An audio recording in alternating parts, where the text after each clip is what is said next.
Thanks, Melanie. Hi, everybody. Good afternoon. Welcome to the July 20th, 2022 meeting of the San Mateo County Harbor District. Melanie, can you do roll call, please? President Ryring, Present. Commissioner Zemke, Present. Commissioner Matoush, Present. Commissioner Chancarelli, Present. Commissioner Lorenz. Here. We'll start today's public meeting with public comment. If anyone has a comment on an item that is not on today's agenda, please raise your hand and I'll call on you in order.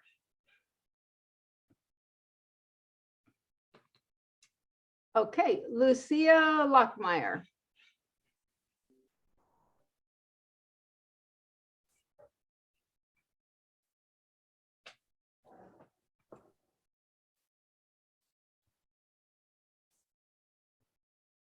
Oh, hold on a moment. Sorry, having a little technical difficulties.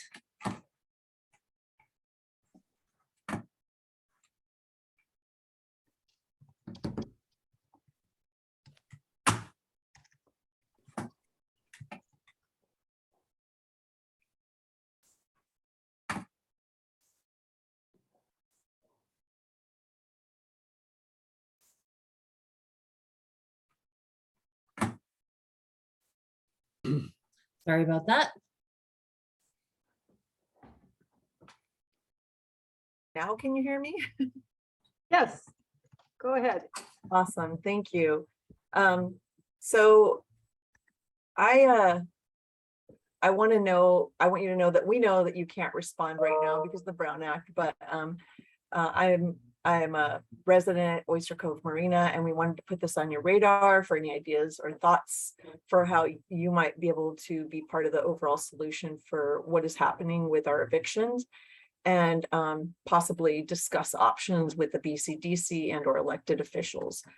We've already communicated with our elected officials via email and during public comments, as well as met with city manager, South San Francisco city manager and council members of the city of South San Francisco. And we've communicated via email and public comments also to BCDC, as well as communicated via email to Supervisor David Pine as well.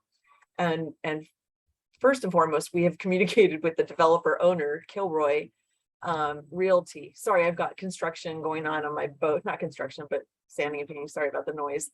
But we've been talking to the developer, Kilroy, to please ask for to consider some slips to leave them for residents to help us with more time and financial compensation and assistance in finding liveable board slips for our displaced residents. We've met once with their management group, Tideline, as well as sent them multiple emails and letters since they sent us the notice of evict on June 15th. Kilroy has yet to respond.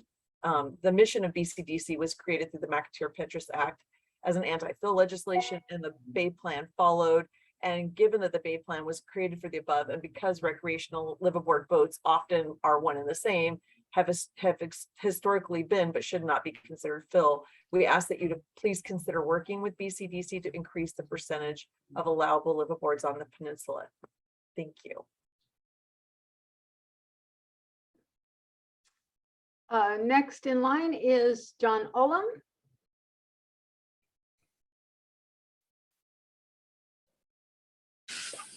Thank you, President Waring. Sorry to hear about the evictions going on up at Oyster Point Marina. I'm surely hoping that the Harbor District will do whatever it can to help those people out. That should not be put in any kind of risk of losing their homes so that somebody can build $1 billion campus. Before I go further, I would like to Anyways, before I go further, I'd like to make sure that you pull items 5 and 6 from your consent calendar, and then just give the Harbor District the good news that property tax revenue is a record high for the 12th year in a row. And as that's where most of your revenue comes from, that should be good news. And it should also give you all pause to ask yourself how it is you've had 12 years of record revenue growth And both harbor and the marina are no better than, frankly, half-assed operations.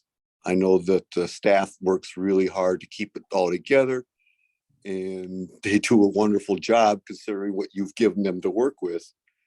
But there's a reason why both operations are not world-class. You can't afford to run two world-class operations. You get your act together and spend your money on the harbor as you're supposed to, you will have a world-class facility that everybody in this county will be proud of, and everybody in this county will want to visit. And that should be your goal. You should be looking at the possibility of ending your relationship with the city for Oyster Point as an opportunity. Thank you.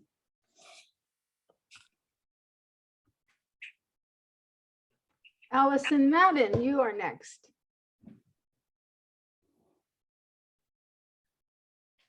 Great. Hello. Can you hear me? Yeah. Good day, commissioners. I hope you're having a good day. I want to let you know that I'm speaking on behalf of the Oyster Cove Marina slip holders.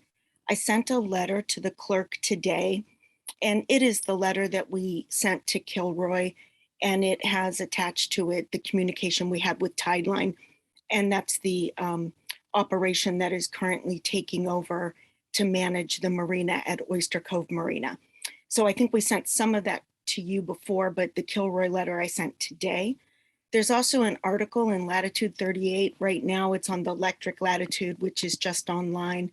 And I hope that it shows up in the print copy when it comes out next, but I will also send that link for that article. I wanted to mention that right now the slip holders are not talking about any litigation. This is all advocacy. You know, when Kilroy took over the upland and the marina in 2018, there were assurances made to the slip holders that nothing would change. And then they were very much surprised on June 16th and only given 2 weeks to sign a letter that says you're agreeing now to be evicted in the fall. And it takes time to work all this out. Lucia spoke, and all of the proper communications are underway with all the elected and appointed officials. And it just takes time for even all the good, well-managed bureaucracy to talk to each other and to meet once or twice a month. And I wanted to say that there is a precedent for increasing the percentage of liveaboard, and that was worked out in Marin to account for moving the anchor outs into marinas. And also down here, Mark Sanders, who runs the Top Flight West Point Marina, has been advocating for this for years to increase the percentage of liveaboards. They serve many purposes. Safety and security, they're a bridge between land and water. They're a knowledgeable resource.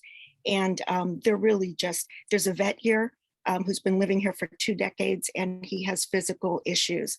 So we really want to make sure he finds a place and is not losing his home. Thank you very much. Our next speaker is Matt Klein. Hello, I'm about to start my meter. Here we go. Yes, I'm also a resident of Oyster Cove Marina, and I understand, and they've hit pretty much both those other points, Lucia and Allison.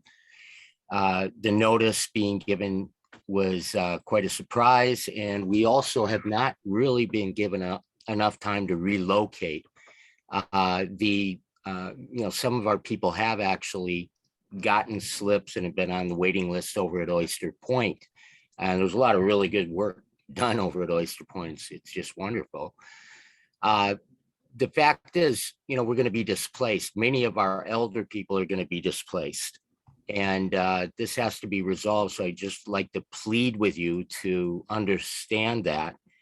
And I don't know if Pillar Point is accepting liveaboards, but the situation over at Oyster Point really like you to understand that placing people there with their vessels able to continue as we have, that would just be of great assistance. Also, they claim that they don't know what they're going to do with the marina here, Oyster Cove and Kilroy.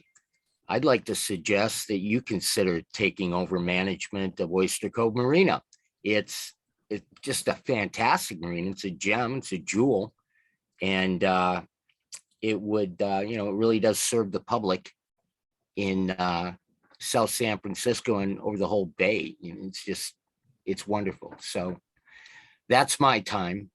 Thank you. Our next speaker is Gail Schulte.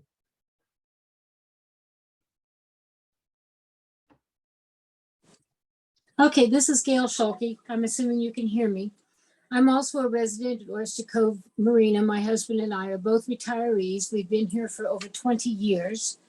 I'd like to point out a couple of things that weren't said. First of all, the people that are getting slips are not getting liveaboard slips. They're having to come up with another plan for how they're going to survive until they are granted liveaboard status. So that's very important for you to know. The second one is we've been at Pillar Point. They are not accepting liveaboards at this time. They have a list. We're on that list. My suggestion is that you and the BCDC just transfer our liveaboard status over to one of the public marinas and just give us a place to live. If there's 12 legitimate liveaboards, which would solve that problem, there's also quite a few that live on their boats and really are not legitimate liveaboards, but at least it would solve the problem for those of us who were legal liveaboards, that you could just transfer us over to Oyster Point. Plain and simple, there's only 12 of us. It's not a huge number. That would solve my problem and those of the other people that are living aboard and having to transfer their slips.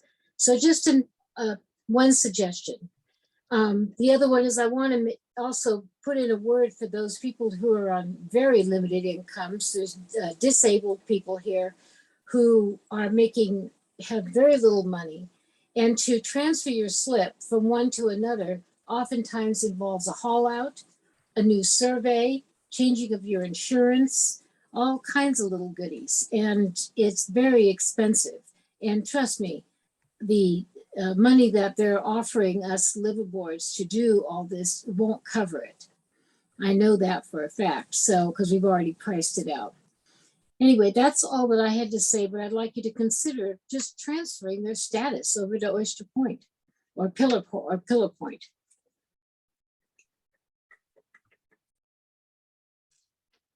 Melissa McGurk.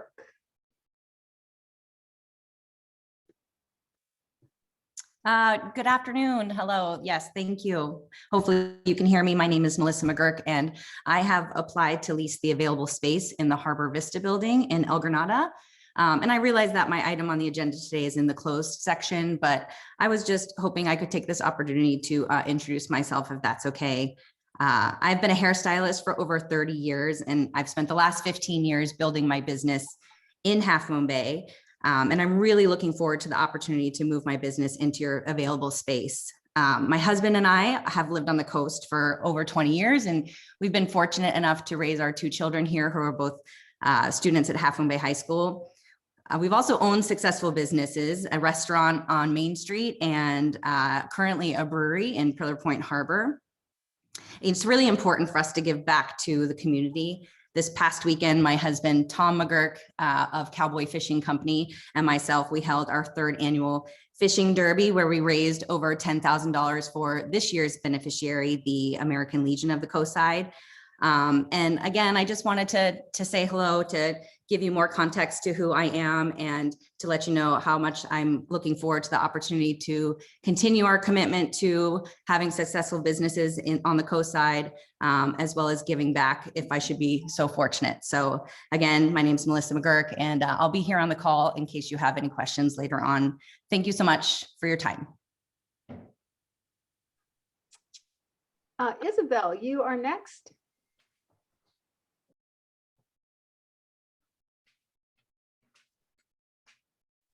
Thank you. I'm also a resident of Oyster Cove Marina, and I am disabled. I'm on very low fixed income. I wanted to add to what I heard the other residents say, that I was one of the people I moved there 16 years ago, who came in with a liveaboard and was basically forced into changing that into extended stay, not knowing that that would have consequences with, you know, what's been happening recently, that the liveaboard status is the only one that's taken as official. And I'm not the only one. The veteran that was mentioned, who's lived there for over 20 years, was actually threatened that he would be forced to leave if he didn't sign it. The threats in my case were not as overt, but it was still implied. So the people who lost, like him and I and others who lost this quote unquote liveaboard status, were still full-time residents and came in as liveaboards. So the number that Kilroy has been giving with 14 is because over the years, more and more of us liveaboards have been coerced into giving up our status, not knowing the consequences. So the number of 14 is way below the actual number. And in 2020, when they had managed to get it under the 10% that is even allowed, the harbor master at the time tried getting some extended stays back on liveaboard status and was not allowed to. So this has been in the works for a long time.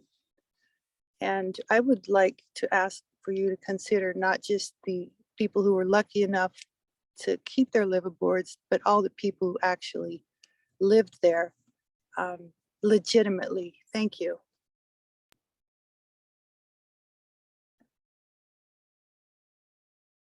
All right, that's all of the public comments that I see. So we're going to move to the consent calendars. Do any commissioners have items they would like to pull from today's consent calendar? Or do I have a motion to approve? I'd like to pull number 2, please. Pull number 6. Pulling number 2, number 6. And I'm going to put those at the end of the regular agenda, discussion items. I'll make a motion to approve the consent calendar as is. So it'd be 1, 3, 4, 5. Hold on, I'm trying to pull up. 7, whatever. I'm trying to pull up my, 7 7 and 8. and Thank you, 8. Yeah. Commissioner Crowley. Do I have a second? I will second that. Thank you, Commissioner Zemke. Do we have any public comment on the consent calendar? I see John Ullum's hand raised. Actually, Nancy, it's only up to 7. 8 is a discussion item. Is it? Yeah, so it's 1, 3, 4, 5, and 7. Why is 8 a discussion item? I see it under consent. Nope, 8 is, Commercial activity permit for Crabs Ahoy Charter.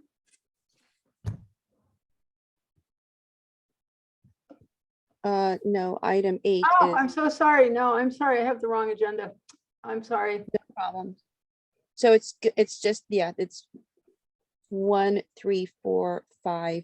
Yep, 6, 7. 7. You have it right. And Commissioner Zemke seconded that, and we have a public comment by John Ullum. Thank you, President Rearing. I'm surprised, but I think you missed it. Oops. Okay. Thank you, President Rearing. I think you missed it. I asked you to pull off items 5 and 6 during public comment. In the past, you have not recognized my raising of hands when it came to the consent agenda. And so that's why people ask, that's why I do that during public comments, because you can't blow me off that way. So please pull item number 5. Thank you.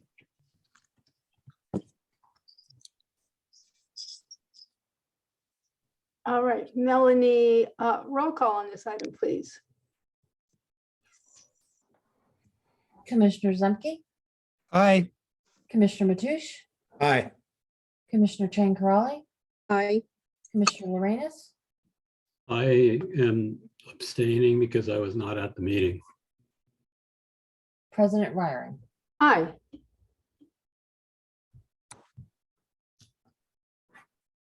All right, so now we're going to move on to discussion items. First item is discussion item number 8, bonus for district employees. And Julie, this is your item. I see it has my name on the agenda. Is that something you want to do, Jim, or I'd be happy to present it? You're on mute. I can present item number 8. Good afternoon, commissioners, members of the public. This kind of grew out of what I witnessed of certain staff members taking on additional duties when we have shortages in certain positions, and those employees took over those positions and actually fulfilled both positions at the same time. And they continue to do that on a case-by-case basis. And every one of our employees has and continues to do that to make sure we complete the job that we're required to complete. This is a recommendation for a bonus of $2,000, to consider a $2,000 one-time bonus for district employees who have shown a commitment to the district by agreeing to take on additional responsibilities during the enterprise resource planning system, and or to cover positions that have been temporarily vacant due to leaves, COVID-19 and others, and resignations.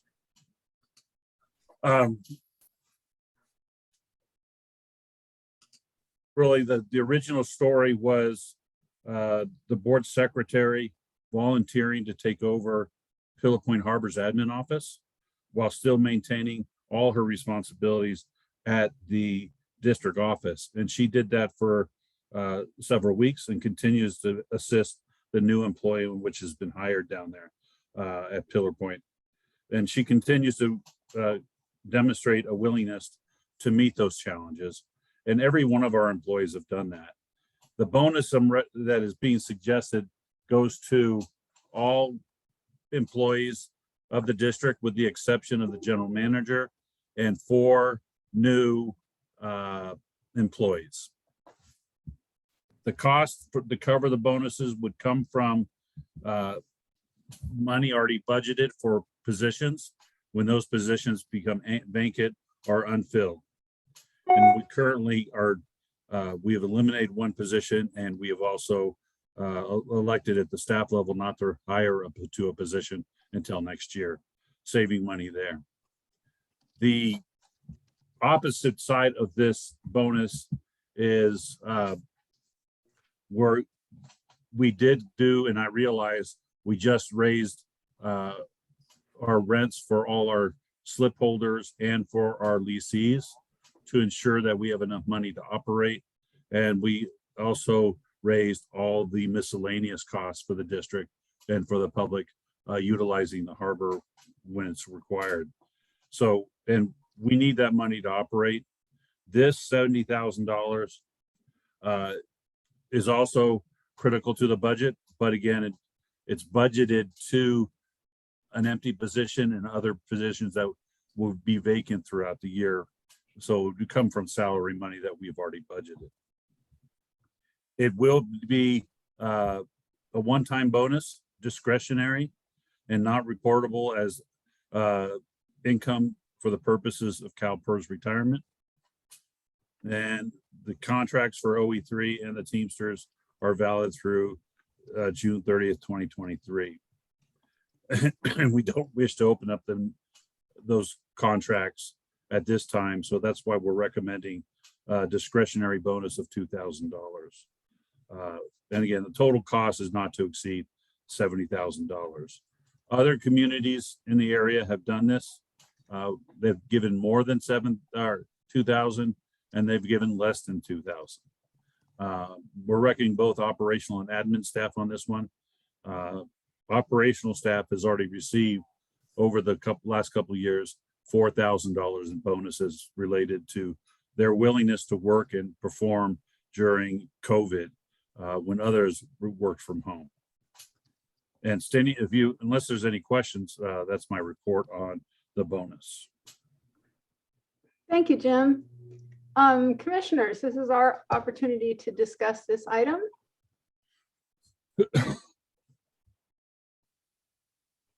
Let's see, how do I do this?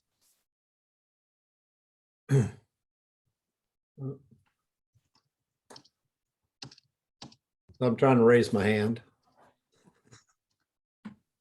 Oh, well, then Commissioner Mateusz, I see you.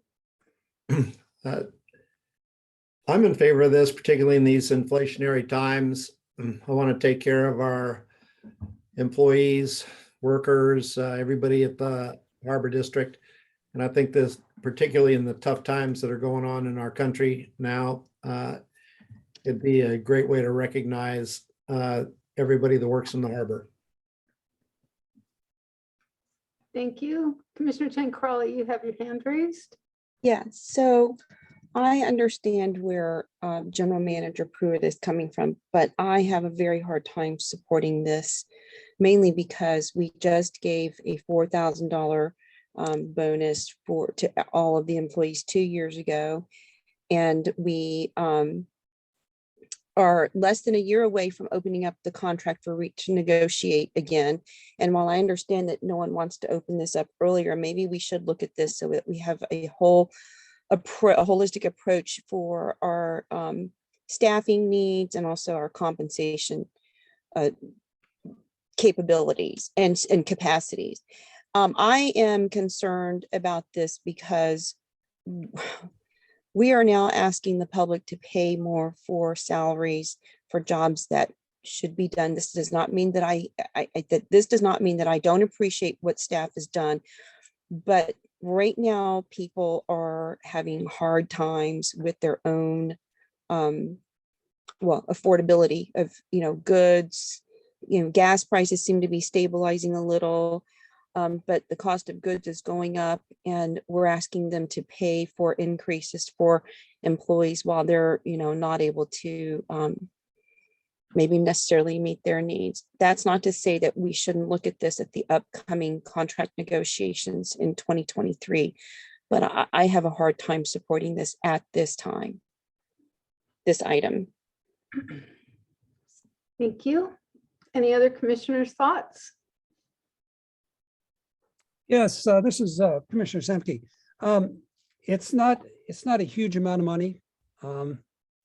And I guess I recognize how busy things have been with all of the work that the admin staff and also the harbor staff have been doing. So I am in favor of this.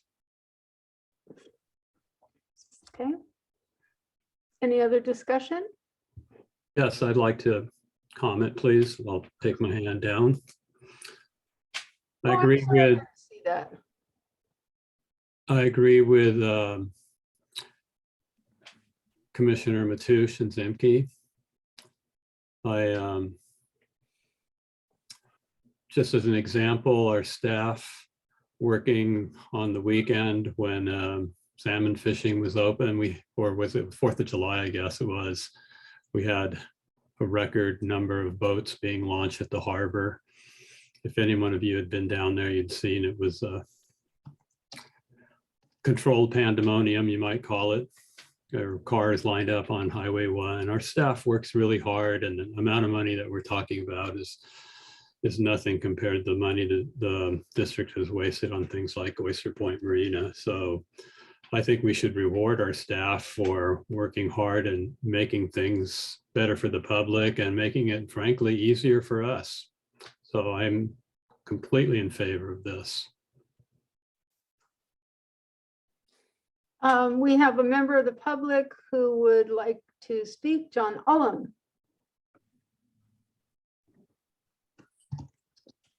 I believe Commissioner Corrali really kind of nailed it on the head.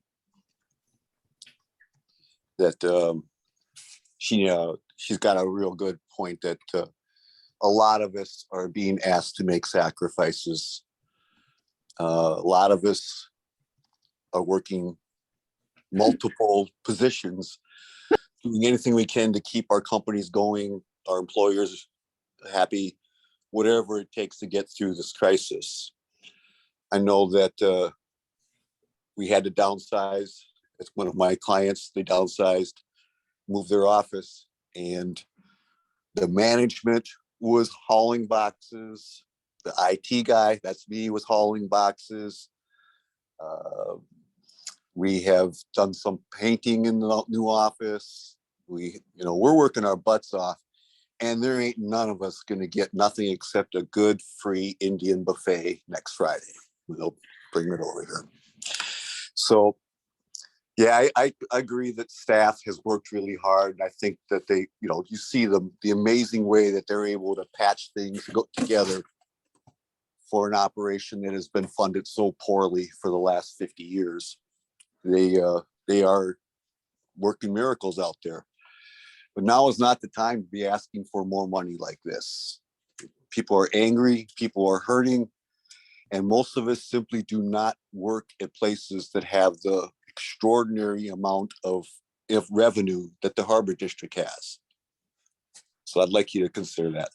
Also, there was no confirmation. I asked twice, was item 5 pulled from the consent calendar?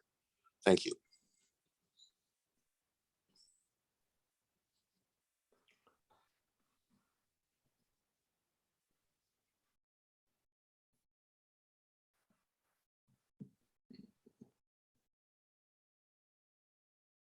Nancy, you're on mute.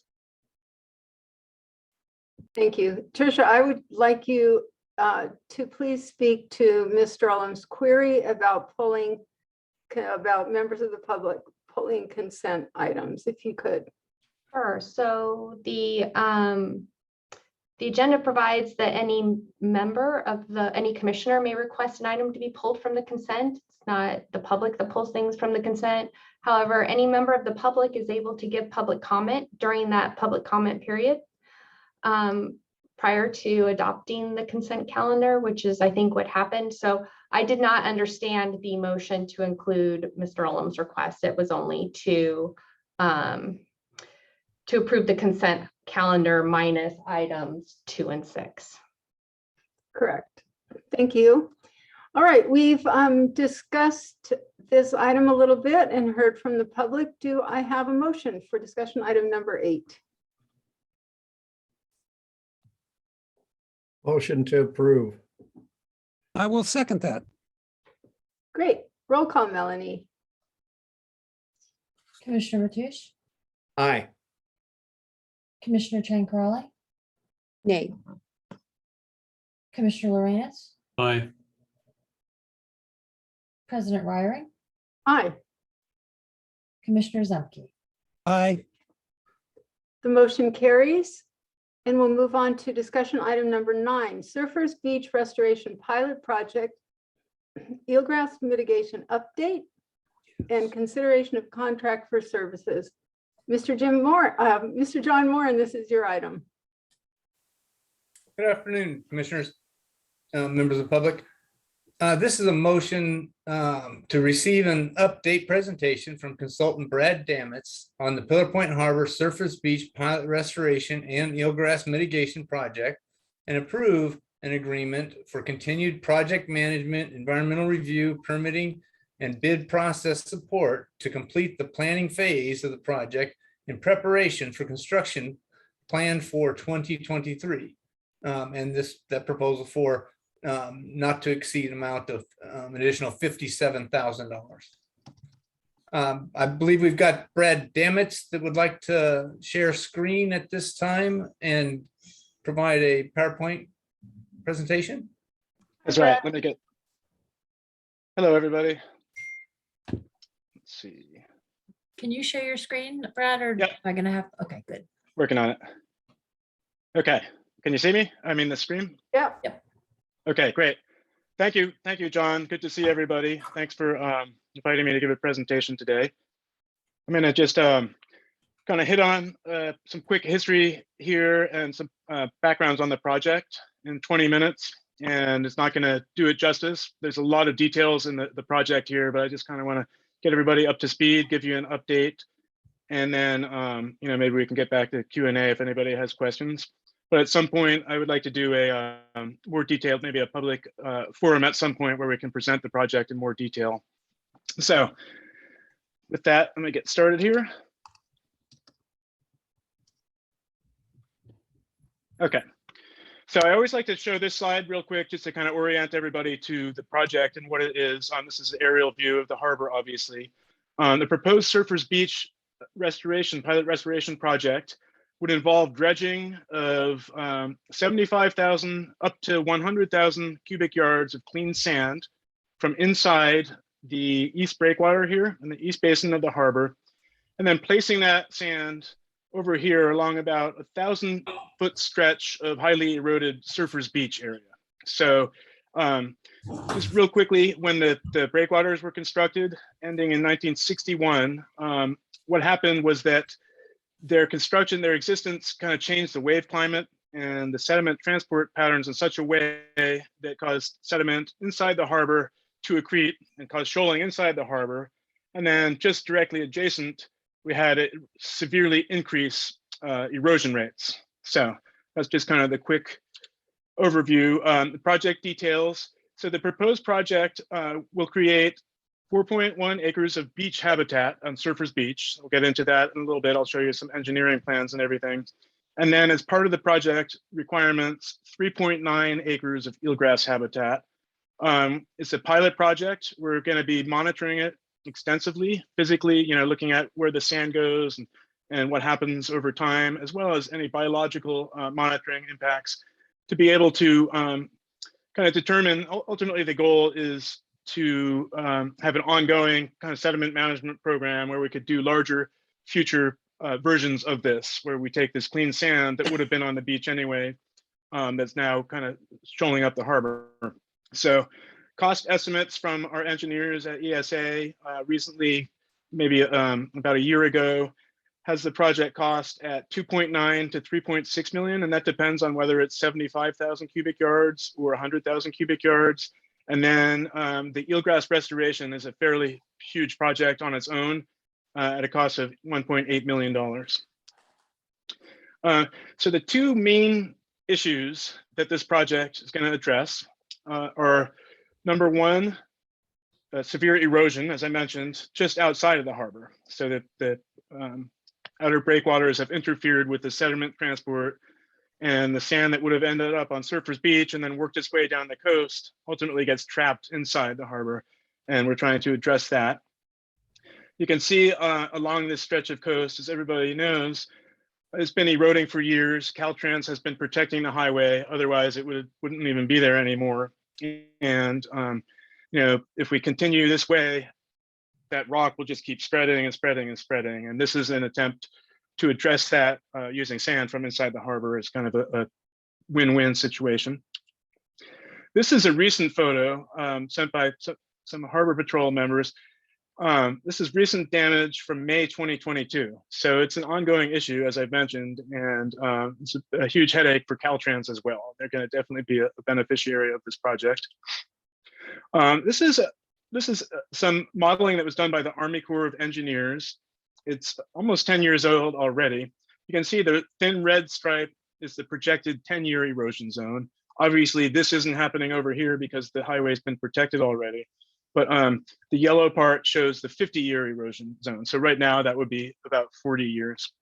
I just show that to kind of give you something tangible to see, how much erosion we're talking about.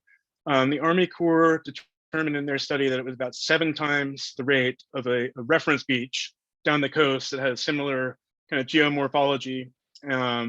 So they kind of attributed this high erosion rate to the construction of the existence of those outer breakwaters.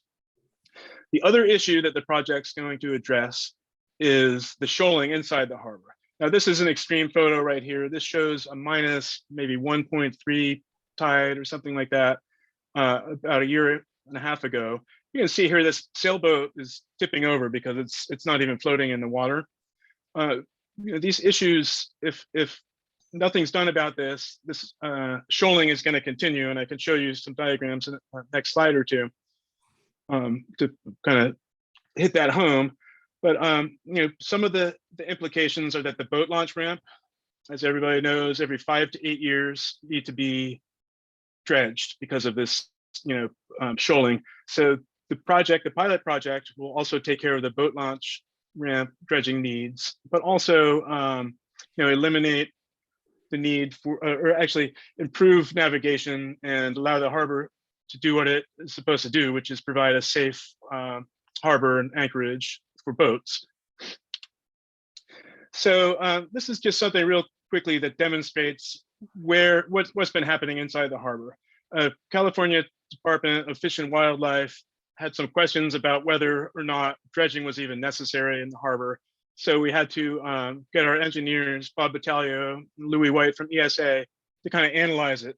We did a full harbor bathymetry, with the exception of the inner basin there inside the inner breakwaters, and compared those results to the two previous ones that were done in 2005 and can't remember the other one. But what we see since 2005 is there's been some erosion. I guess this is a good thing.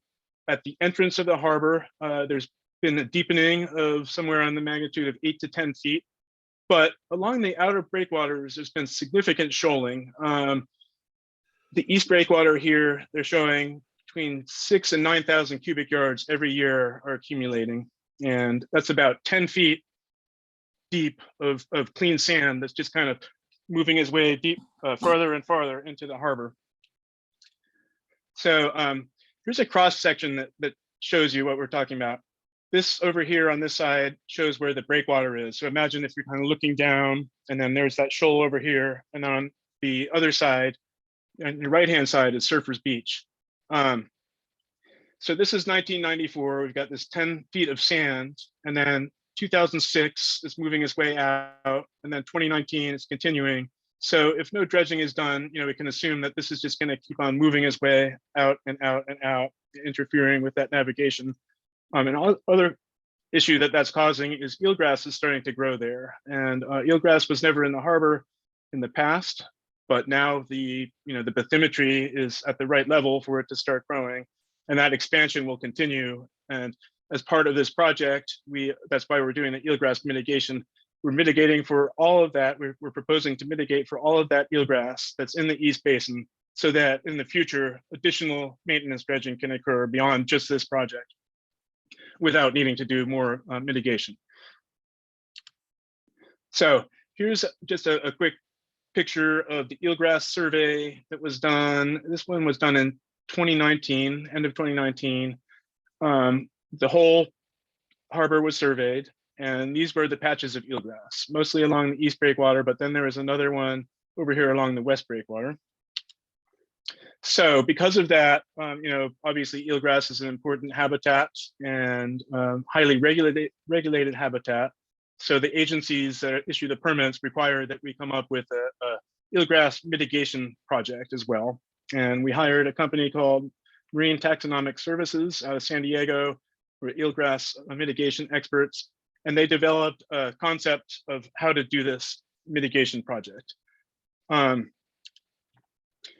This here shows the engineering, the 30% plans done by ESA, and I'll explain it to you because it's a little bit complicated. You can see the green stuff in the middle. Obviously, that's the existing eelgrass in 2019. So what we're proposing to do is this area, the shallow area with the red hatches, or whatever you call those lines, that area would need to be deepened a bit for the eelgrass, because right now it's too shallow for the eelgrass to grow. And then this area over here would be filled in because it's too deep for eelgrass to grow. So the result would be like a long continuous platform that kind of gradually gets deeper and deeper, and would be the optimal depth. They determined these, the water levels and all this stuff based on where the eelgrass was growing, and they did biological analysis to determine that this was the best place to put it as well. The nice thing about this area is it's not an acreage area. It's not an area that gets a lot of human use, boats, tearing it up, people clamming and stuff. So it kind of puts it in a more protected area of the harbor. It's more appropriate for eelgrass. So the Surfers Beach project involves dredging of sand and then placing that sand on Surfers Beach. But some of that sand, going back to this slide here, would be needed to fill in this deeper area. And it's only 6,000 or 7,000 cubic yards, something like that. So we have our dredging areas divided into 6 different sections, partially at the boat launch ramps, and then mainly along this east breakwater where the biggest shoal is. What we're going to do with this area here where there's existing eelgrass is leave that in place as a reference bed, so that when we're evaluating the performance of the eelgrass mitigation and whether or not it's healthy and coming back, we can compare that to another area in the harbor. So if this one is dying over here, then we know that there's something else that's causing issues. So we're proposing to do a phased approach where we would first take sand from in front of the boat launch ramps here that's a little bit more silty, and then dredge that, and then bring it over to the eelgrass mitigation area and to build out that deeper area platform. Once that's done, give it a couple of weeks or a month to kind of settle in place. And then what they would do is we'd have some biologists that would be contracted out to harvest some of this eelgrass, bundle it up, and then transplant it into that other area. There's a whole mitigation plan that's available on the website that includes the details on how that would be done. So I won't get too much into it now, but so that would be the first step. And then once that eelgrass has been transplanted, then we come in here and start dredging this area here, and then moving it over to Surfers Beach. A couple more details here. The pipeline, this would be done with a slurry mixture. So we would pump a mixture of sand and water hydraulically through a pipeline over to Surfers Beach. And I'll show you that plan in just a second. But the pipeline alignment would go like this. You can see these lines. So we have it done in such a way where it would cause minimal interference with public access. We can kind of keep it running along the outer breakwater. And then once we get to the, Surfers Beach area, we could pull it up right up against where the rock revetment is. So the coastal pathway would still be open, the recreational trail, and wouldn't have to be closed as we do this work. There might be some temporary closures where the people with flags move the heavy equipment over there. But so that's the proposed dredging plans from our permitting level plans. These are some sections showing like the side thing. So here's the east breakwater revetment here, and these red lines here show the area that would be dredged. So that's all existing sand, that 10-foot high shoal of clean sand that we were talking about before. That would be dredged down 6 to 8 feet all the way out, and consistent with the plans you saw before. This is what it would look like from the side angle. And then this is along the boat launch ramps here. So you can kind of see what we'd be taking. Here is the beach nourishment design component of the project. So, the dredge pipeline would kind of come along here, and the proposal is to start over here on the southern end of the project. We would build out with existing sand on the beach, build out what's called a containment berm, maybe 6 to 8 feet high. You can see down here, it kind of shows an image depicting that, and then pump sand inside that. And the good thing about this approach is that contains the sand, so you don't lose a lot of it to go out into the system and work its way out the coast. It'll build up a big berm. The other benefit of that is you don't have turbidity issues with all that sediment moving its way out and potentially causing impacts. So we would move our way from this end, kind of fill it in as we're going with these containment berms, and just kind of keep going over and over and over, ending at the east breakwater, the root of the east breakwater here. This area shown in yellow here is the initial placement. So it would be a big berm that's designed to kind of get worked at by the waves and settled down. This other dotted line on the outside shows the equilibrated kind of final outcome after a few weeks, once the waves get to it. And here's a side view here. This is the Caltrans revetment here. You can kind of see, this is the just an image of the containment berm, just to kind of show what the concept is like. And just keep on filling it in. And then this little line here shows after it's kind of, reaches equilibrium. This is a photo from Southern California, just to give you kind of something tangible to be able to see what we're talking about. Ours is a little bit different proposed method. This one, they're using a long pipeline with different manifold outfalls, so they're kind of pumping the sediment out. Ours would be like one end and then probably pumped out, but you can kind of see how all this stuff, all the water ends up within here, creates a pool, and then percolates into the sand instead of getting washed out into the ocean. And that's the concept that we're looking at. The status of the project right now, we've got our 30% engineering design and reports. That's permitting level design, which has allowed us to submit the permit applications in the early spring, late winter. We've completed a draft CEQA document. It's an initial study, mitigated negative declaration. It's available on the Harbor District website. It hasn't been filed yet. We were waiting for an approval from the city of Half Moon Bay, but within the next 2 weeks to a month, I think that's going to be filed with the county clerk's office and the state clearinghouse, which will start a 30-day public comment period.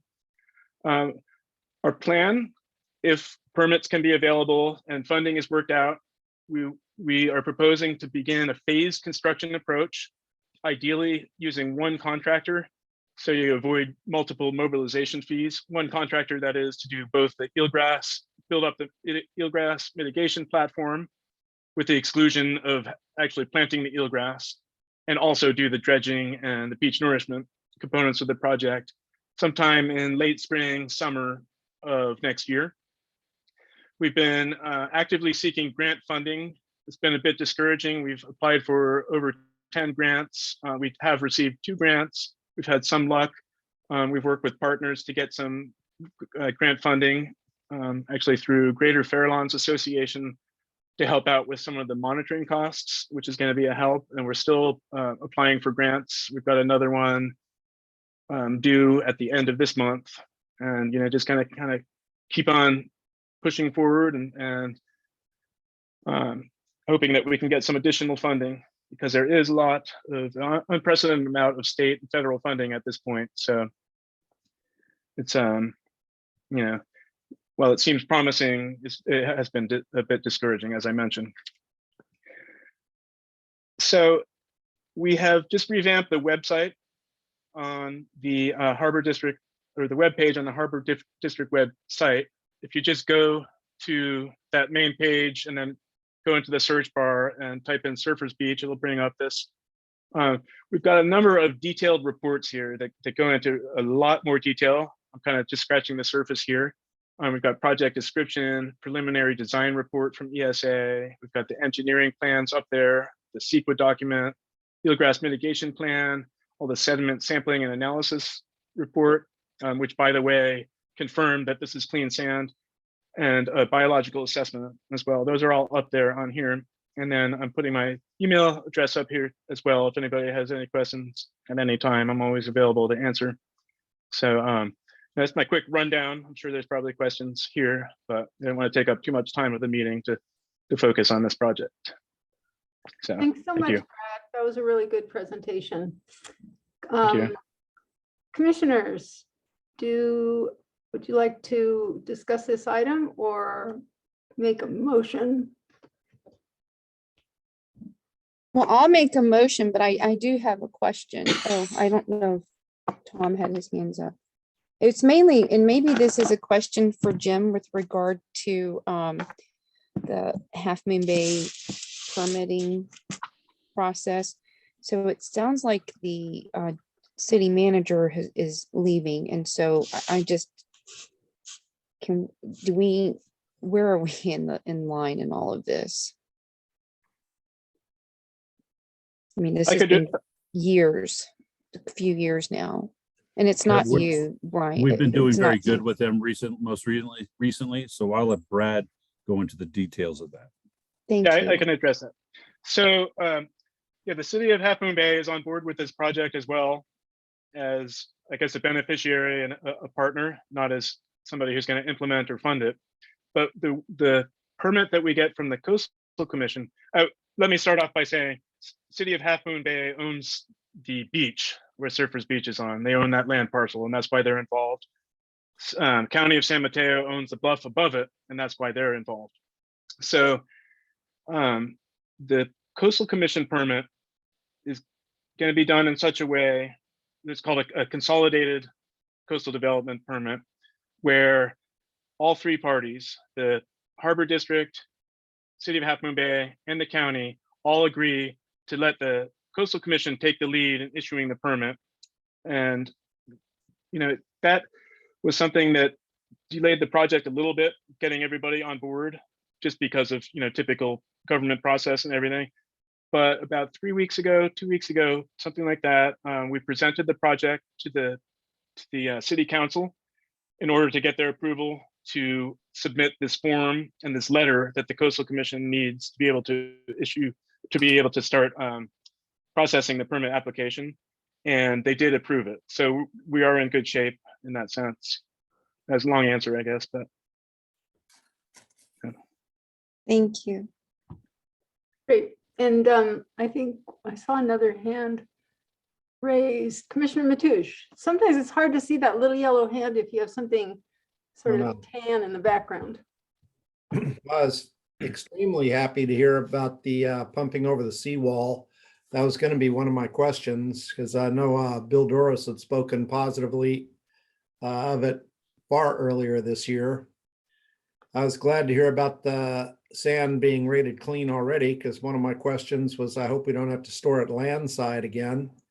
One thing on that November 19 eelgrass picture that showed the eelgrass to the east, it almost looks like that's where the beach is high and dry. So I don't know if that's a little out of proportion or what, but I was surprised about that. Also, that west area that you mentioned, there's a different species of clam out there. So I know that because of the gravel bottom, there's some clamming that does go on occasionally out there. I don't know if you've considered getting eelgrass from Bodega. My God, that harbor is full of it. Having spent 5 or 7 years in that harbor, going to and fro, if you needed eelgrass, I'm sure you could get some up there. One question I had was, what is the containment berm made of? That was puzzling. Okay. If the city owns the beach, where's their financial contribution to this whole thing? Well, I can answer the first question. I can't answer the second one. That's a question for Half Moon Bay, I suppose. That's a good question. The containment berm, and I didn't do a good job explaining this before. So before the pumping actually starts of the slurry, they get down there with some kind of small, maybe a bobcat or a small scraper, and take some of the existing sand and kind of push it out and shape that berm, and then fill in the area behind it. Interesting. Great. Yeah. Maybe once you get to the more eroded portions, they may need to use some hydraulically pumped sand to build it out during a low tide, but initially it will be done with the existing sand. Right. Commissioner Matoush, just a point that the upper picture that's on your screen where the water goes all the way to the riprap, Half Moon Bay does not own that beach. The Harbor District is responsible for the water above that area, and Half Moon Bay owns the beach above the mean high tide. And as you can see, it's well below that. When we build a beach out there and it's above the mean high tide, then they'll own the beach. So we're actually creating a beach that they will own. Okay. The benefit to the district is the disposal of sand, or the dredge, the clean sand on Surfers Beach, saves the district a substantial amount of money from dumping it out at sea by barge. So we do get a significant benefit back. So it's our project in essence, and Half Moon Bay is working with us to benefit themselves, but really it's a benefit to the harbor district and to the taxpayers in saving a lot of money, talking millions, in dredge disposal. Yeah. Great, thank you. Thank you, Jim. Commissioner Lorenz, you've got your hand up.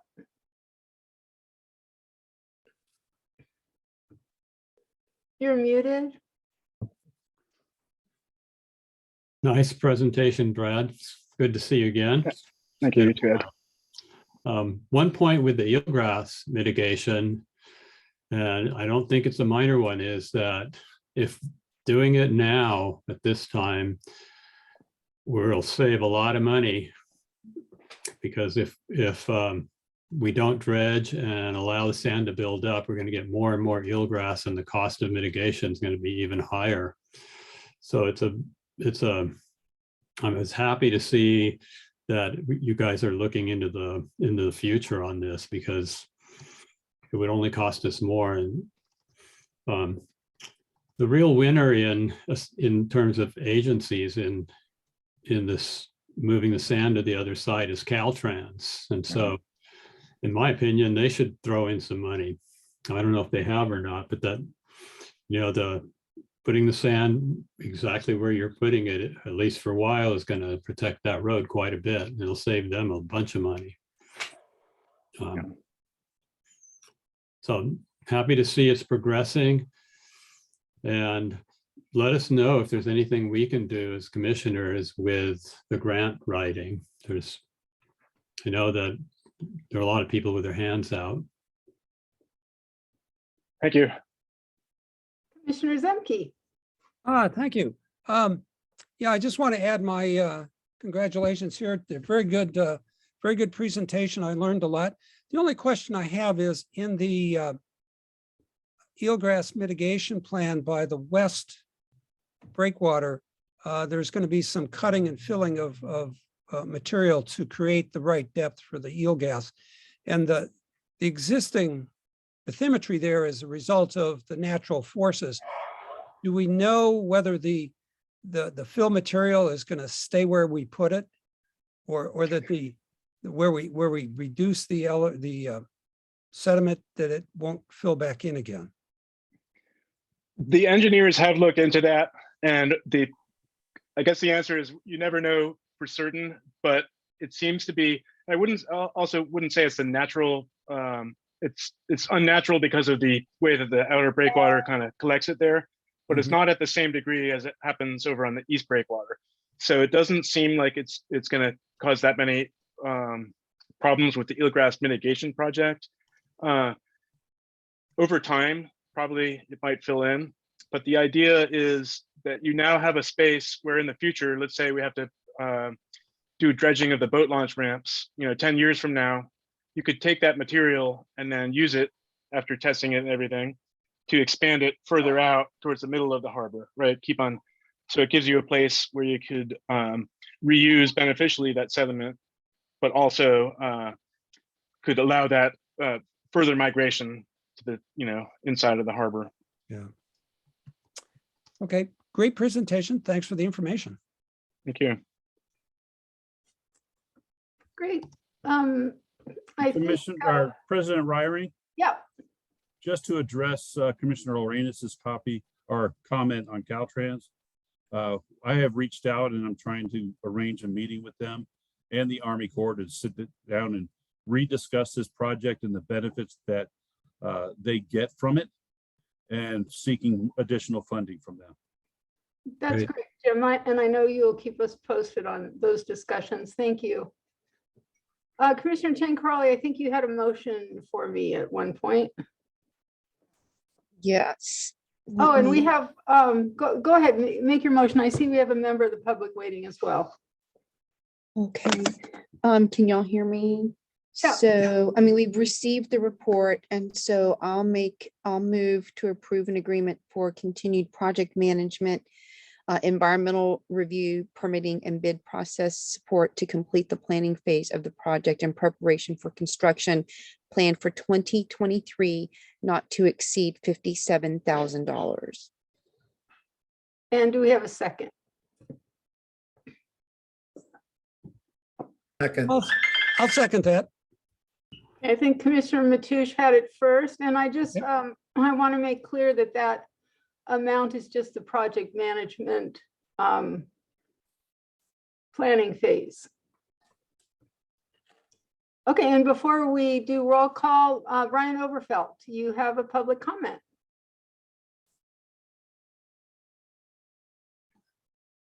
I just wanted to say I'm so happy to hear that this looks like it's going to go through.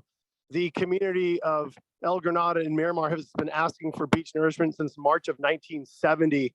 I've been working on it since I was a freshman at Half Moon Bay High School in 1980, like 586. I can't even remember.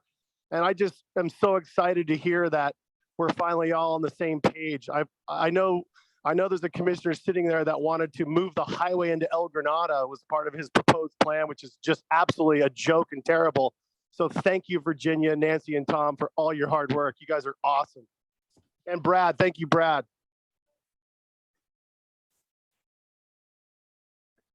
All right, Melanie, roll call, please.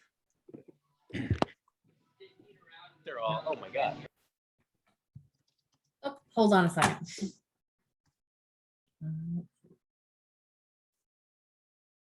There we go.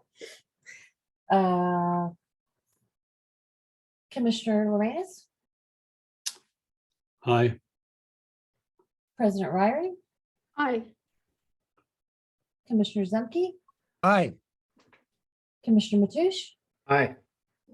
Commissioner Changlali. Aye. The motion carries, and we will now look at the, before we get to authorizing public meetings, which is item number 10, we will look at the pulled items from our consent calendar, which I have down as items number 2 and number 6. So starting with number 2, Commissioner Lorenz, was that did you pull that one? I did because I was not at that meeting, so I can't vote for the minutes. Oh, okay. Do you, Tricia, does he need to pull that or does he just need to abstain from the vote of that item? I think in the future, he could just say that he's not voting on that item, but it was pulled, and so you should take a vote at this point. Yeah. Okay. Well, I'll move to approve the minutes, but I can understand why Commissioner Lorenz approved it because he wanted to vote on the other items, I think. I'm not trying to put words in his mouth, but I will move to approve the item 2 from the consent calendar, which is the minutes from, I think, May 25th, 2022. Is that correct? Hold on. I think it was June 15th. I'm sorry, June 15th. Yeah. Great. Do we have a second? I'll second that. Great. Melanie, roll call, please. President Ryrie, Aye. Commissioner Zemke, Aye. Commissioner Matoush, Aye. Commissioner Changlali, Aye. Commissioner Lorenz. Abstain. Great. The motion carries, and we'll now look at the pulled item number 6 from the consent calendar. And was that yours, Commissioner Matoush? Yes. I was curious about what progress had been made. We talked about using local contractors. I met with folks over the weekend, and there's apparently word in the community is that the people that are involved in this seem to be not using anybody that's local that I've heard of.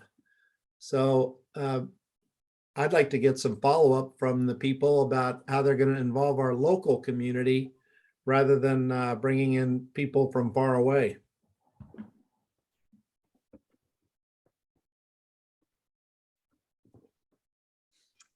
Jim, can you talk with us about what our opportunities are for, I do remember those discussions. What kind of constraints can we put on the organizers, if any? I think we can encourage them, and that's about it. The organizer is online and does have his hand raised if we want to speak directly with him. Great. Chris Cavalier, I see your hand raised. Also, Mike is with the organization as well. Should I let him in as well, President Ryring? Well, does he have his hand up? Oh, okay. I They don't- both there have he their does. hands up. Do All right. Okay. you want me to Chris, let them one at a time? Yes, Okay. thanks. Yeah, good afternoon, everybody. This is Chris Cuvelier. Brad, great presentation. Love the plan on dredging the harbor as a side note. Commissioner Matoush, we have made great progress. I had COVID about 5 weeks ago, and I'm kind of just coming up for air now.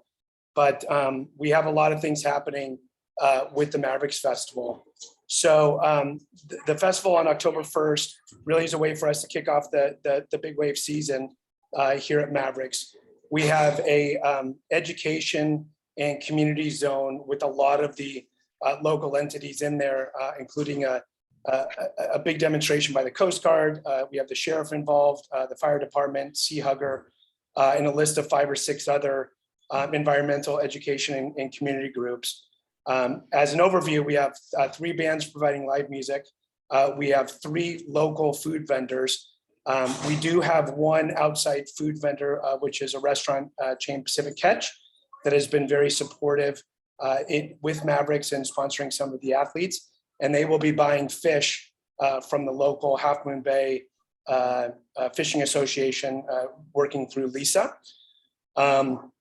And then we have a lot of local sponsors, as well as some bigger sponsors that are providing sponsorship dollars for the event. So the event is free. All of the net proceeds go towards prize money for the Mavericks Awards, and will be split with Sea Hugger, who's our environmental partner and helps keep our oceans clean. So Commissioner Matoush, if there's anything more specific, we'd be happy to answer that right now and see if there's any other concerns.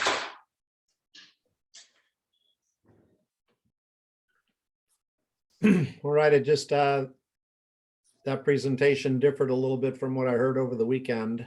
So I would like to see that we're kept up to date on the local businesses in the area. Yes, absolutely. It was brought to my attention yesterday that there was a local vendor in regards to some audio and video equipment was upset because we did not use them at the Mavericks Awards party in May. And I think it was more how that was handled. And there was something that they had pulled some things together, and we wound up going in a different direction, which with a much bigger screen and sound system. And so what we're doing for the festival is we have a 24 by 24 foot stage.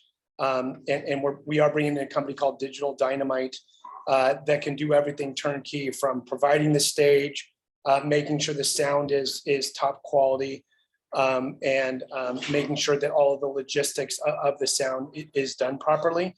So I will be reaching out to that vendor, Tom, if that's who you spoke to. And I did just hear about that yesterday, that there was a potential issue there, and we'll make that right. But everything, we are the whole mission, for Jeff and I, for the Mavericks Awards and the Mavericks Festival is really to celebrate community. So our whole mission is really to celebrate Mavericks and support the brave men and women who dare surf it. And our values are all about respect, inclusion, equality, safety, and environmental stewardship. And so I think being able to do this down at the harbor, where safety and environmental stewardship is a big part of that, and know that we are doing this as a community celebration. Our first option is going to be always go community first. And if we need something because they have something that might fit better from a technology standpoint or a logistics standpoint, we'll do that, which is in the case of this stage and the sound. But know that everything we would do would be community first. All right, we'll look forward to some follow-up on that. Sure, I'm happy to. I was meeting with Brian, who I know is on the phone here yesterday, and I promised him a big update as well. So I'm happy to do a write-up next week once we sign the final bans and share all the things we're doing that includes all of the community involvement.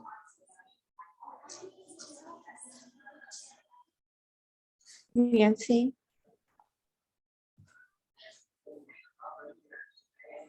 Commissioner Chang Crawley?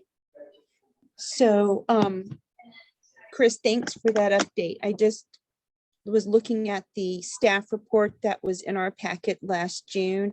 And there is a bullet that talks about various vendor partners, including surf companies and local vendors, are being engaged to participate in the Mavericks Festival. Food, drinks, and souvenirs, including photographs and surf gear, will be sold by the vendors. So I'm wondering, do you by any chance have a list of the, I mean, you don't have to, I don't know, I mean, the local vendors that you've reached out to and who've committed? And I mean, I'm just curious because I know that that was part of the reason that we moved forward with issuing the permit, which was supposed to be given for the festival for the October 30th, 2021. And so now we're being asked to move this out to October of the 1st of 2022. And so I don't know if you've had a chance to talk to the general manager about local vendors or give an update on what's happening. I mean, Yeah, I can do that now, Virginia. So Mike has been working very closely with Chris Tibby and can sure add some extra context there. We've been in touch with a lot of the local companies. The people that have committed so far are Blue Ocean Brewery, which is here in Princeton, Half Moon Bay Brewery, the Maverick Surf Company, Sam's, which is one of the local food companies, Spangler's, which will likely be partnering with the Half Moon Bay Surf Team, and Goldworks. We still have some other local vendors that we're talking to. We have 16 booths, and I would expect out of those 16 booths that 10 to 12 of them would be local. And then we'll have a total of 4 food vendors. 3 of those will be local. And as I mentioned, the 4th one would be Pacific Catch, who is buying fish locally. And then in the education zone, we have 10 booths. And Mike, add to the people that have committed so far, but I know we've talked to at least 10 to 12 vendors there. And who's committed so far in the education zone is the Coast Guard, the fire department, the sheriff, the Marine Mammal Center, Sea Hugger, the Coastside Fishing Club, and the Resource Conservation District. Mike, if there's others beyond that have committed, maybe please raise your hand and add any additional color. Thanks, Chris. You're on mute, Mike. Now I'm unmuted. Sorry about that. Yes, in addition to that list, Coastside CERT will also be a part of the education zone. So we've got a pretty substantial list of local and community groups that are going to be part of this. Yeah. So let me ask you, Jim, I mean, I don't want to delay, but at the same time, do we have a deadline when, I mean, because right now we're asking that the permit be changed to October 1st, right? So if when is the deadline that we have to do this by so that there's not going to be a squeeze on, labor or logistics? That's more of a question for Chris. We can issue the permit up to the day before, but he would definitely need it much earlier than that to get insurance and line up labor and contracts. Chris, what is your timeline here? Really immediately, we're making commitments to, as Jim mentioned, with everything from insurance to volunteers with different organizations. We're partnering with the local high school and having people there, earn off community hours through being a part of the event. We've signed contracts for stage and we're signing on bands. So there's, money that's been spent towards this, and, it's quite the event. Mike has been working closely with the Coast Guard and Chris Tibby. So they're looking to do a water rescue in the harbor at 10 a.m. And then roll everybody over to the festival at 11. So, as soon as possible is helpful. So, I think if the information is changing the date from, when the original date was, when it was approved, to October 1st, I'm hoping that can be done today so we can continue to make progress and get everything dialed in to have a fantastic event. Okay. I just want to make sure that like our commercial fishing industry is included in this whole thing as well. I know that Pacific Catch, I mean, they're a great restaurant and everything, and I'm glad that they're one of the sponsors, but I just am hoping that those connections can be made so that we are able to support our local economy that drives the harbor district. Yeah, 100%. Helps our tenants. Yeah. And so where are you with the Half Moon Bay Seafood Marketing Association, for example? I've been in communication with Lisa over there consistently. All of the details were finalized last week with the CMO of Pacific Catch, who I know quite well. What they're going to be selling is 2 items. They'll be selling fish tacos and ceviche, both made with local rock cod.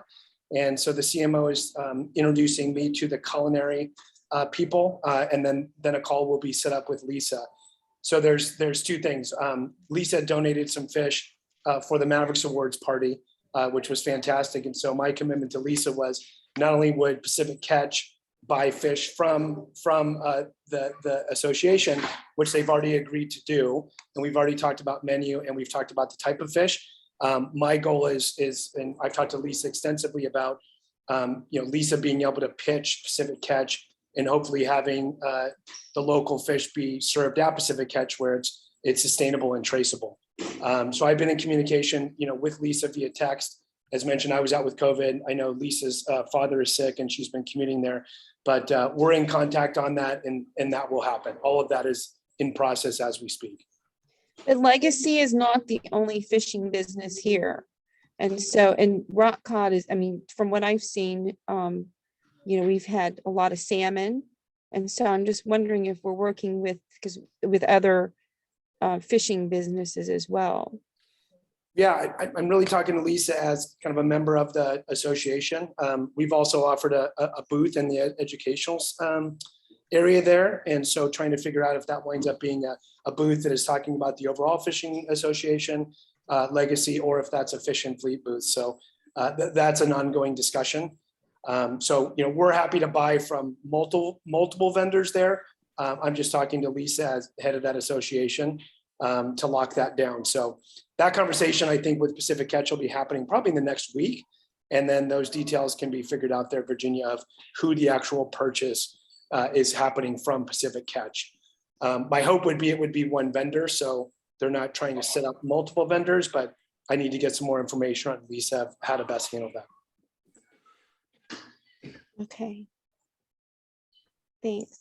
I don't know if anyone else has questions, but I know that was always my concern, is just to make sure. I mean, like, you've got, well, obviously Maverick Surf Shop you're working with, that's Jeff's shop and that's a tenant. But what about some of our restaurants too? Yeah, Jeff spoke with Albert yesterday, and Albert's very excited and very supportive of it. We need to talk to the folks at the bait shop. And so far, everybody we've talked to down there has been very supportive of the festival. It should be great weather, should bring a lot of people down there. The event is free. And so I think people will be excited that it's bringing more people down to the business. Some of the other things that we're discussing in terms of details are making sure that, the back area delivery trucks can get in there. And so, we'll be making sure that we're talking to them about those details, as we don't want to impact their business. We just want this to be a positive thing for their business. So the situation for me, Chris, is with regard to the local piece of this. I mean, it sounds like you have addressed a lot of the issues, but at the same time, you know, those who have traditionally been involved with Mavericks, I mean, besides Jeff, I mean, there was a whole community like with Cassandra and Brian and all these others. I'm just, where are you? And I think in order for us to have a successful community oriented, community minded event, and even with Shell, I'm sure, because Sea Hugger is the nonprofit that you're working with, where are they in this process? I think that Mavericks is so important to our community that it needs to involve as many of the community members who have been involved traditionally as well. So I'm just curious where that is besides Jeff. Yeah, no, great point. So I mean, look, we look at this as one of the premier community events, right? Having it in the harbor, you know, where you can, you know, look out and see the white ball. You've got the surf shop right there, is important. You know, obviously, you know, Jeff's very involved. I just talked to Cassandra this morning. She's thrilled. The Maverick Surf Company is actually likely one of the sponsors, and will participate at that level. We have obviously Sea Hugger that is involved in that. We'll be doing a reach out for all the surfers and giving them VIP packages where they have free access to food and drinks. And then we are also talking with people even outside of Half Moon Bay specifically, but are also part of the greater Mavericks community. So for example, talking with Tyler Fox who owns Santa Cruz Waves, who runs events in Santa Cruz. They focus on community in Santa Cruz and making sure that the greater Santa Cruz community is also involved and able to come up with to the festival. One of the bands that we are likely having headline are called the Expendables. They're out of Santa Cruz, and they'll bring a lot of people to attend.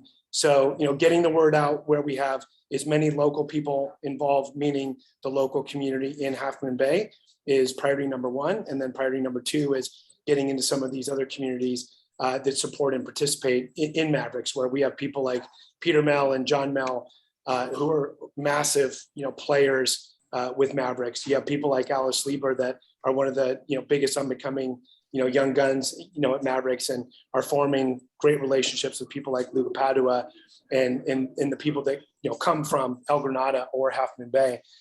So I think it's obviously bringing in, you know, community first within Half Moon Bay specifically, and then it is bringing in these other adjacent communities as they're also, you know, part of the bigger Mavericks community. Have you talked to Peter Mill about his participation? Not yet. You know, we wanted to get all the things locked down with the bands and do formal announcements, but that's something that Jeff and I will also be. That's also something that Jeff and I will be, you know, handling personally within the surf community. Okay. I mean, I don't want to hog up the time, so if anyone else has any questions, thanks, Chris. Yep. Any other commissioner comments, or do I have a motion to move this date?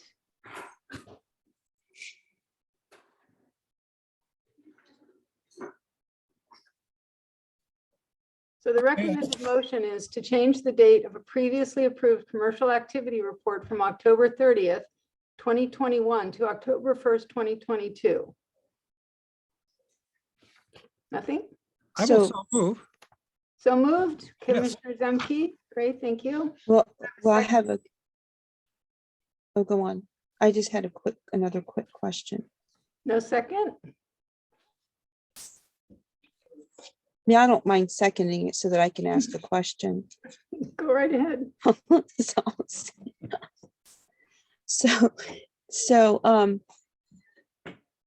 So Chris, just a quick question regarding, I mean, is there, I just want to make sure that you're gonna, you know, make good on your word to talk to the people that you haven't had a chance to talk to yet. I'm sure you will, but I just think that this means so much to the local community. I mean, the last time we had a surf contest was out on, I think, what, 2016. So I don't know, and we've had so many complications. I almost would rather see if, we can get some of these other local things lined up and then maybe decide this later, but I understand the need for contracts to be signed and everything. So I don't know. I'm just not totally Yeah, Virginia. there yet. Right. But I'm trying to be very mindful of the timing of things for you. Yeah, I mean, I think what we're looking to do is get the date approved, and your original question there, Virginia, yes, you have my absolute word. As you know, I'm a very active, member in the community on a lot of different fronts. And yes, I will be handling all of those things personally.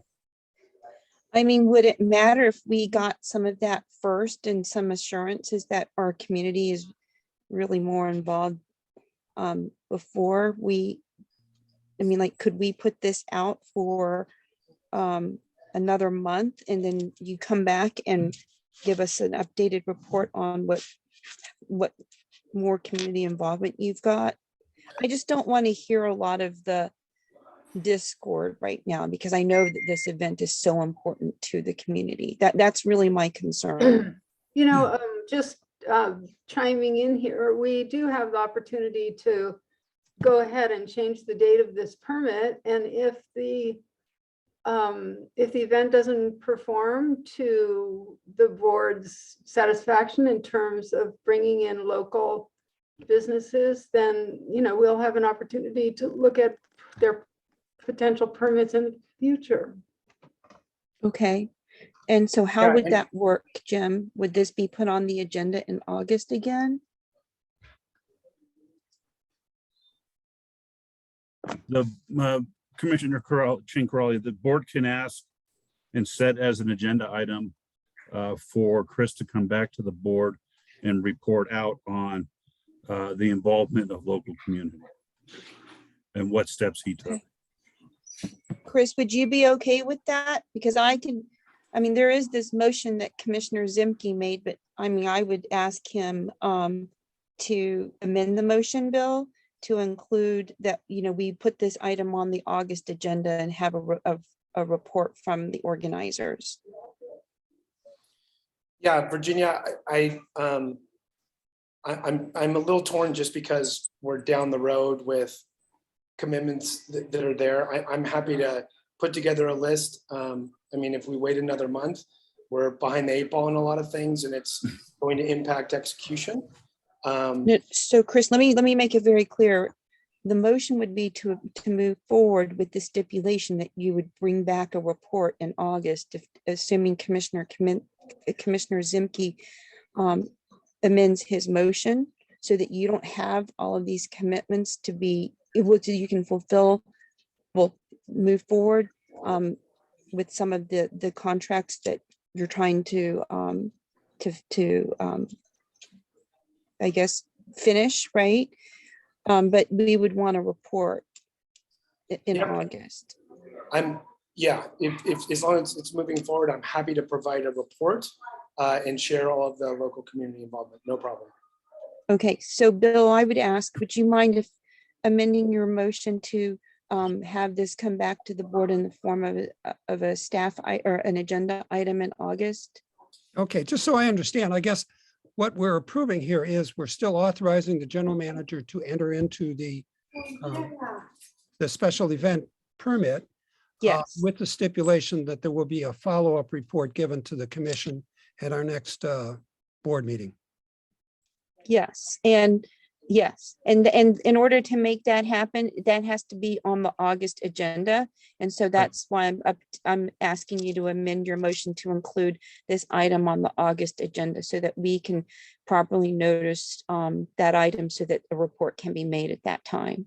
Right, okay. I will amend my motion to authorize the general manager to issue a special event permit to Mavericks Festival LLC in coordination with Sea Huggers on October 1st, 2022 with the condition that the Maverick Organizers. Festival, what? The organizers. The organizers will come back with a status update at the August 15th Harbor District meeting With regard to local vendors. with regard to local vending. And I'll second that. Great. Melanie, roll call, please. Well, do we have any other public comment, Nancy? I'm assuming, Chris, that's just an artifact that your hand is still up. Yes, it is. And yep, that all sounds great. Thank you. Okay. Thanks, Chris. Thank you. Thank you. Melanie, roll call, please. Commissioner Zemke, Aye. Commissioner Mathush, Aye. Commissioner Chang Crowley, Aye. Commissioner Lorenz, Yes. President Ryring. Aye. Motion carries.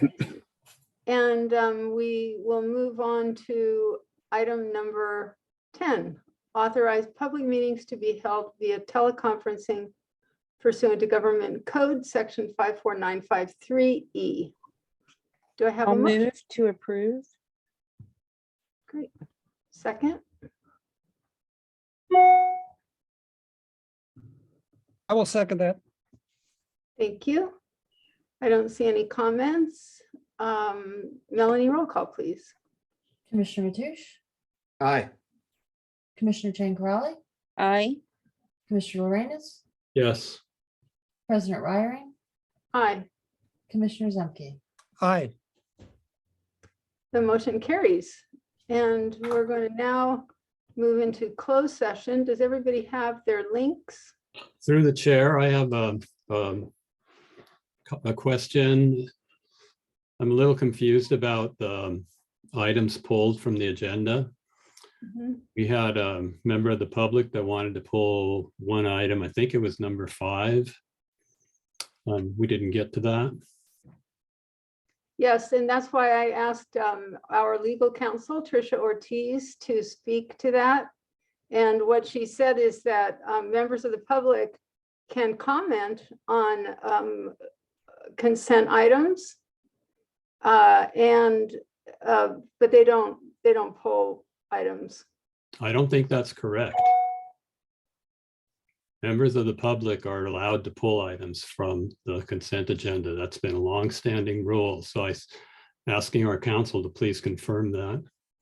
So President Ryring and Commissioner Lorenz, the agenda says that all items on consent are approved by one motion unless a commissioner requests at the beginning of the meeting that an item be withdrawn or transferred to discussion. And then the public's given an opportunity to speak. During that opportunity, they can provide comment on any item on the consent calendar. And they can also request that a member of the commission pull an item. That didn't happen, meaning that no member pulled item 5. No commissioner did, but the public was given an opportunity to speak on the consent calendar.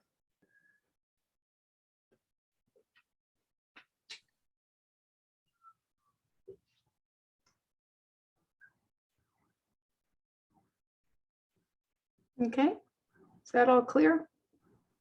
No. It's clear, but I'm not sure that it's right. All right, well, I'm voting for our you general can- counsel on this one. Okay. All right, then we're going to be moving to closed session. Does everybody have their link?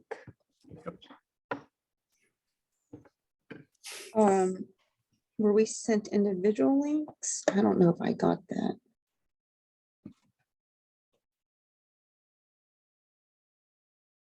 Melanie, were we sent individual links? Yes, you were sent it separately. Okay. I can do this. I can send it to you again right now. I think it was yesterday at 3:09 p.m. Okay, let me take a quick look. And then Melanie, just to confirm the process, everybody will leave this meeting, will log into the other separate private link, and then following closed session, we'll come back to the public link. Yes, Okay. yes. And Commissioner Chang Crowley, I just resent the link to everyone. to all the commissioners. Thank you, Melanie. Okay, I've thank got it. you. I'm going to log off Thanks. here and log on to the other. Okay, Thank you. see you on the other side.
Thank you. I think we're just waiting for Commissioner Matoush to make it into, and yeah, that's it.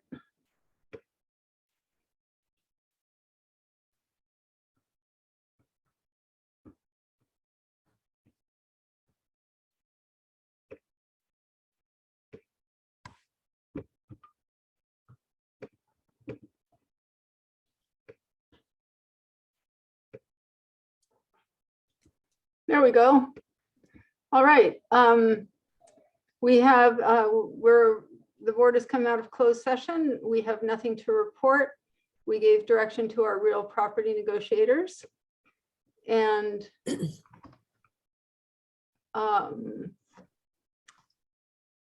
commissioner comments. Do any commissioners have public statements that they would like to make at this time? Don't see any hands raised.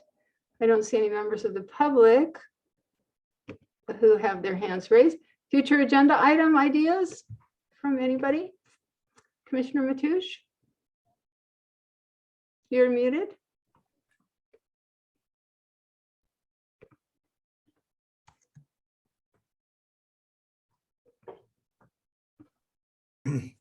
I still get troubling comments about whether our tenants and our commercial activity permit people have the proper insurance. So one thing I'd like to see is a list of all of our tenants and commercial activity permit holders. And specifically, does each person have the insurance required by the district in full terms, not having partial insurance, not having kind of sort of insurance? Are we, per the terms of our commercial activity permits, is the commercial activity permit holder in possession of something that's going to sufficiently protect the harbor district? I can have that report prepared for you, Commissioner Matoush. Do you want it placed on the record at the next board meeting or just emailed to you? I think it should be the next board meeting, because if you're operating without insurance, we've got to figure out at the same meeting how we get people into compliance. And I mean, this is just not asking them, because everyone's got a copy of the commercial activity permit and some are choosing to ignore the terms. Mm-hmm. We'll have that report ready for you. Excellent. Thank you. Anything else, anybody? Have a motion to adjourn? I'll make a motion to adjourn. Second? I'll second it. Outstanding. Melanie, roll call. Commissioner Lorenz, Yes. Commissioner Zemke, Aye. Commissioner Chang Crowley, Aye. Commissioner Ryan, Aye. Commissioner Matoush. Hi. Thank you, everyone. Thank you to staff. Right. Thank See you in you. August. Take care. Take care. Bye. Bye.